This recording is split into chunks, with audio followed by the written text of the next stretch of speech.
กูยอลเปียหาเตียองค์การอัญญการเด้อหนึ่งมั่วซิดเลนาที่ลิจานะหนึ่งอยู่ปฏิบัติตามลิจาจุลิจายะองค์การอัญญการประชาชนเด้อนำมาหนึ่งมั่วซิดกวดกานะกวดกาเราตรงเด้อตู้จังสื่อเลยปีศาจเดี๋ยวตู้จังสื่อเลยเดี๋ยวตู้นังตื้ออย่างเดี๋ยวตู้นงปึ๊บแล้วมาแล้วยจุมั่วกันรายงานโดยเจ้าหน้าที่อย่าขอนายขอฮิบด้วนนะอย่าหายกรณีเจ้าหน้าที่เลยมั่วกันองค์การอัญญการเลยมั่วกันแต่คำสร้างพาตัวเราขอนอยองค์การอัญญการเลยมั่วนาทีนะนี่นี่สับปองการหลอมลงขอนอกุมาเลยเคดูเน่นะปัญหาที่อีอย่างห้องฟ้องเดี๋ยวมาในยจุมั่วกันเปิดการซิบซ้อนซับซ้อนเนี่ยที่จะสร้าง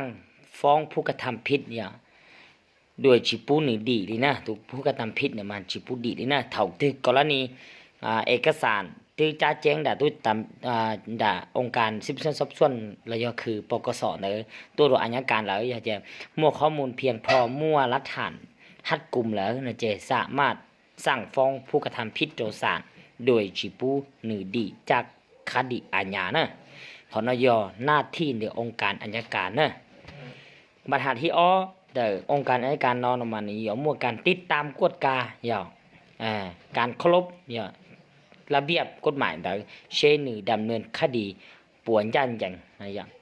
ป่วนยันยังน้ำมาใส่ต่อเตียเชตำรวจเลยดำเนินคดีป่วนยันยังโจรตูนนั่งตาตอด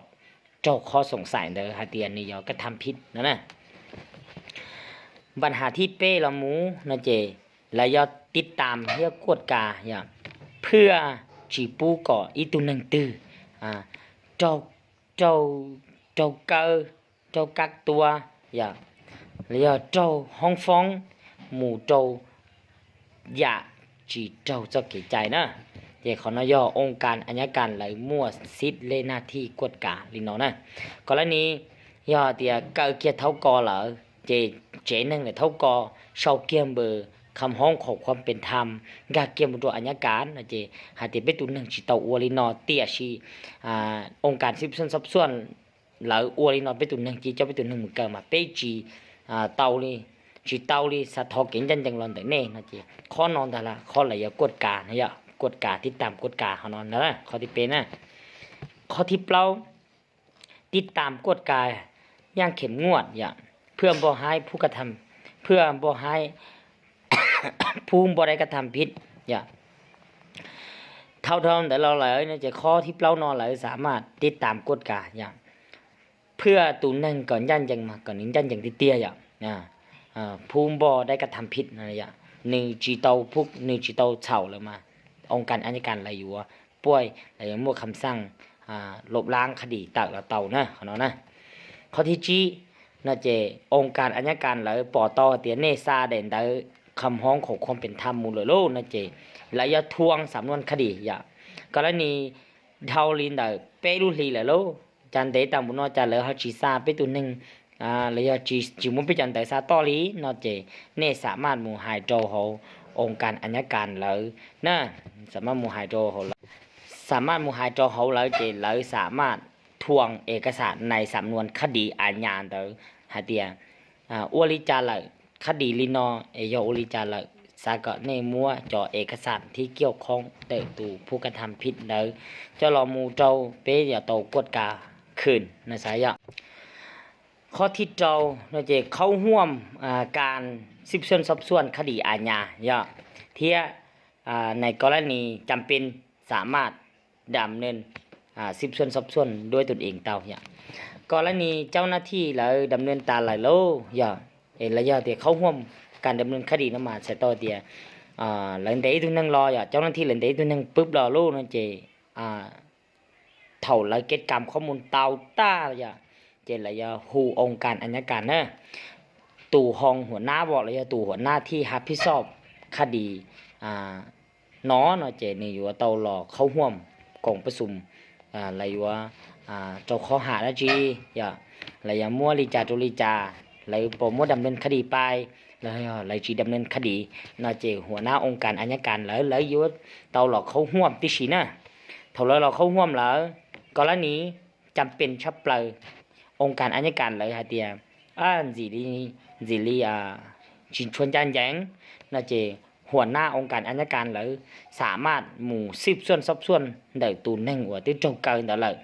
ด้วยหนึ่งตูแข่งเกียร์อะไรยังเตาอย่างเก่านะเจขอนอนนะเจยอข้อที่เจ้านะ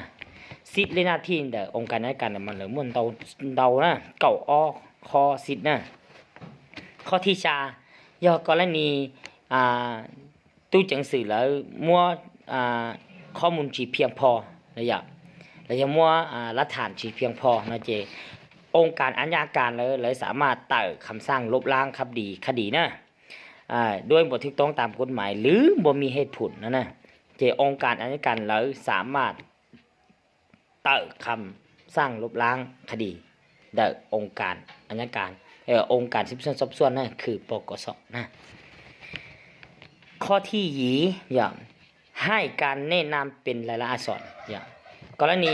ยกตัวอย่างในอย่าไปตามกับเปลี่ยนได้อย่างในว่าคำห้องของความเป็นธรรมปุ๊บเลยลูกนั่นจีแล้วยังมัวคำแนะนำจากการหมดโดยตุ้จังสื่อนะแล้วยังมัวคำแนะนำโดยตุ้จังสื่อเดียโอริจ่าอย่างโอริจันเดโรลีจันเนี่ยจีซาจอคดีนอมูลินอยนอนะแล้วยังมัวคำแนะนำจากการหมดโดยตุ้จังสื่อเดียวนะอิงโดคำห้องของความเป็นธรรมลงมาเลยฮะเดียเรียลีนอยนอไอสากันนี่คุ้มคว้าเฮียนะเจถือต่อเดียหลายมั่วซิดอ้วขนอเฮียนะข้อที่จั่วออกคำสร้างพาตัวจับตัวกักขังกวดคุณเคหสถานข้อที่จั่วน้อนมาหนึ่งมั่วซิดออกคำสร้างพาตัวจับตัวกักขังกวดเคหสถานที่ชีนะสตอเดียก็เฉาหลังนะเจหลังมั่วคำสร้างลีนอนะข้อที่เก่าต่อเวลากันซิบส่วนและต่อเวลาการกักขังพังกรณีเวลาซิบส่วนดาวนมายกตัวอย่างหาเดียเปรุลีเราอย่าเดียเสาซี่สมงเจเสาซี่สมงกรณีจึงชิโตละเอียดเฮียนะเจเลยต่อเวลานะเลยต่อเวลาสิเขาจะการกักขังพังมาย้อนในระดับเปรุลีเดี๋ยวข้อมูลจึงชิโตเพียงพอเฮียนะเจเลยถอเวลากักขังต่อมุนสินั่นนะเจเลยที่ลีจึงสามารถจะองค์การอัยการสามารถต่อเวลาโจเจ้าหน้าที่เตานะจะตู้จังสื่อเตาอย่างเก่านะข้อที่เก้าอี้ส่งสำนวนคดีให้องค์การสืบสวนสอบสวนพร้อมคำแนะนำกรณียกตัวอย่างหาเดียจะตู้จังสื่อแล้วซาจอในสำนวนคดีมุโจตู้องค์การอัยการแล้วนั่นนะที่องค์การอัยการเลยใช้หาเดียเบาลีนอซื้อเป้สามารถสร้างฟ้องดำเนินคดีอาญาฉิเตานะเจเลยยังมั่วอีขอคำแนะนำจากก้าหาเดียนี่เอาเกตกรรมข้อมูลหลักฐานของนอนสีนะนโยเกตกรรมของนอนสีนะนโยเกตกรรมของนอนสีนะมาเทียรีอยู่สามารถดำเนินคดีอาญาเตาตุนอเป็นที่สร้างฟ้องบุตรสารดำเนินเตานะเจองค์การอัยการเลยจากการมั่วคำแนะนำตีกับเทียบพร้อมสำนวนคดีทั้งมดทั้งมวลซาจากการตู้จังเสือเจตู้จังสือจากการหมู่เก็บด้วยเดี๋ยวเก็บชิโตจอที่องค์การอัยการเลยว่ามัวแนะนำหมู่เนาะเจถือต่อเตียนระยะเปิดระยะออกคำสั่งลบล้างคดีทันทีนะข้อที่เก่าข้อที่เก่าออกมาแล้วเดี๋ยวใส่ซิดเล่หน้าที่ตามกฎหมายใส่ซิดเล่หน้าที่กันตามกฎหมายมันนี่จังมั่วไม่ยี่มันย้อยสื่อทางอาญาทางแพ่งเรามูจอนเดไหลหรือมันไหลปีศาจเดียตัวนึงlàตัวnhiều của trò chếตัวนึงlàตัวnhiều của trò chế chế của thọ thang phèn giờ của thọค่าเสียหายเนี่ยกูgiờชี้เจ้าล้านchế เราสามารถใช้สิทธิ์ละหมู่ใกล้เคียงในทางแพ่งเต้าchế เรื่องอาญาchếใช่แล้วเขาจะดำเนินต่อบ่หรือจะดำเนินต่อบ่อย่าเราอย่าโจ้บ่นั่นแหละไหลจังมั่วสิทธิ์อีอย่างเก่านะchế ถือต่อเตียในมัวราชีในมัวข้อชีข้องใจนั่นเจนี่คอมเมนต์ทุกูแล้วชาวกูตัวเล็กต้องจั่วชาอ้อเจ้าจั่วเจ้าชาเปในหูดูกูป้าเจ้ากูมาลีป้าเต่าดูนี่โซลูชิหะนะยากันจงหาเดียจังชัวเป้เฉดายนั่นแต่นี่อีพาเท่านี่จีตั้งมังเลย